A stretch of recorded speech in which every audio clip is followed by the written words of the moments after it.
Welcome to our forum discussion on the roots of prejudice. All four participants in today's discussion are high school students from Africa. Let me introduce them to you now. From Nigeria, Mohamedou Liman, 18 years old. I am a Mohammedan, and I have prejudices against Christians too in southern Nigeria. You said you have prejudices against Christians in southern Nigeria. Is that particularly because they are Christians? I'm a Christian myself, but I have no prejudice against Mohammedans. I rather prejudice against whites. Am I right? Let me ask Mohamedou another question. You said at the beginning that you were Mohammedan, that Nini was Christian, that you had some prejudices against Christians. Yeah. Let me ask you a fairly frank question. Do you have any sense that Nini from the Gold Coast is less purely African than you are? Yeah, I often feel that. Why? You see, we in Nigeria, and our part of Nigeria, northern Nigeria, we often feel that Africa is for Muslims, not for Christians. It's meant for Muslims. And our social life is entirely different from the Western ways. We are totally opposed to it because it sort of try to disassociate our religious principles. We were talking a moment ago about discrimination between white and black. Suppose Nini comes to visit you in Nigeria. Would he be discriminated against in any way? I suppose so, simply because for one reason.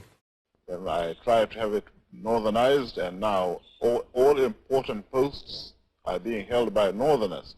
In actual fact, what it is a northerner first.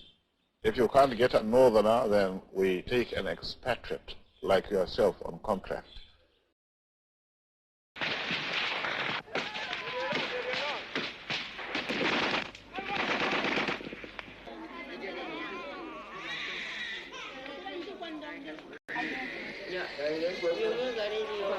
So that's hip-hop.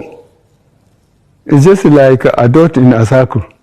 If they want to exist, they would have no access to anywhere. And the way they are spread all over the country, having businesses, having property, I think hip-hop doesn't know what they are talking about. In any case, we say we will talk to them in the language they understand. We will organize the police and the military to pursue them. That's what we can do, and we will do it. Let me make some revelations, because some of us also have our own intelligence networks. We have met with some of the bandits. We have met with some of their high commanders. They told us that one of the northern governors is the commander of Boko Haram in Nigeria. Boko Haram and the bandits are one and the same thing. They have a sophisticated network. During this lockdown, their planes were moving up and down as though there was no lockdown. Moving ammunitions, moving logistics, moving money, and distributing them in different parts of the country. They're already in the south, in the rainforest of the south. They're everywhere. They told us that when they finish these rural killings, they will move to phase 2. The phase 2 is they will go into the urban cities, going from house to house, killing prominent people.